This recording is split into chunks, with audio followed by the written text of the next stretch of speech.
Magandang araw mga bata!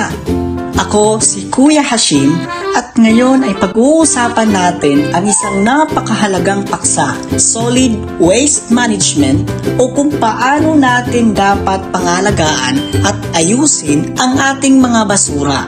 Alam niyo ba mga bata na araw-araw tayo ay gumagawa ng basura gamit ang mga bagay tulad ng mga plastic, plata, papel at iba pang mga gamit. Nagiging malaking hamon ang pagtapon ng mga ito ng maayos. Pero hindi lang basta-basta ang pagtatapon ng basura.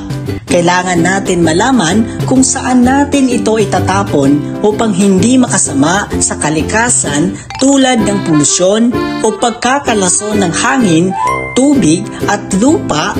Kailangan nating maging maingat sa pagtatapon ng basura.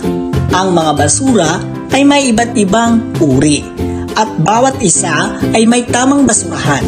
Mayroong 3 pangunahing uri ng basura. Biodegradable.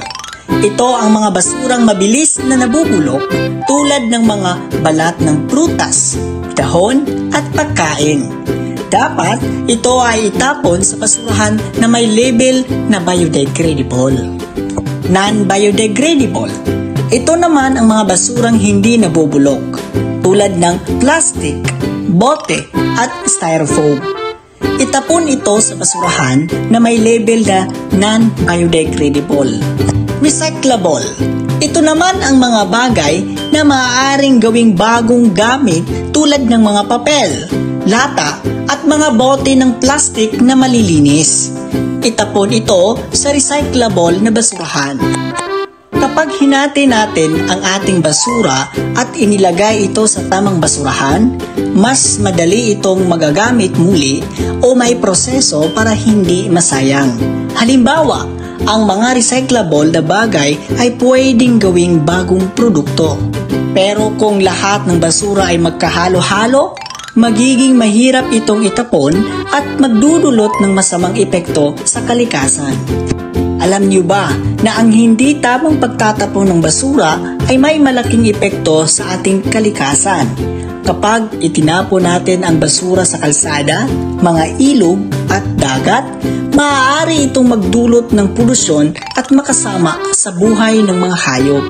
May mga hayop na kumakain ng mga plastik at ibang basura, at kapag ito ay hindi nila nailabas, maaaring mamatay sila. Kaya't napakahalaga na huwag tayong magtapon ng basura kahit saan. Pamamagitan ng tamang solid waste management, makakatulong tayo sa pagpapabuti ng ating kalikasan. Huwag nating hayaang maging sanhi ng polusyon ang ating mga basura. Laging tandaan, hati ang basura, hati ang tagumpay. Salamat sa pagtulong mga bata. Magtulungan tayo at maging responsable sa ating mga basura. Paalam!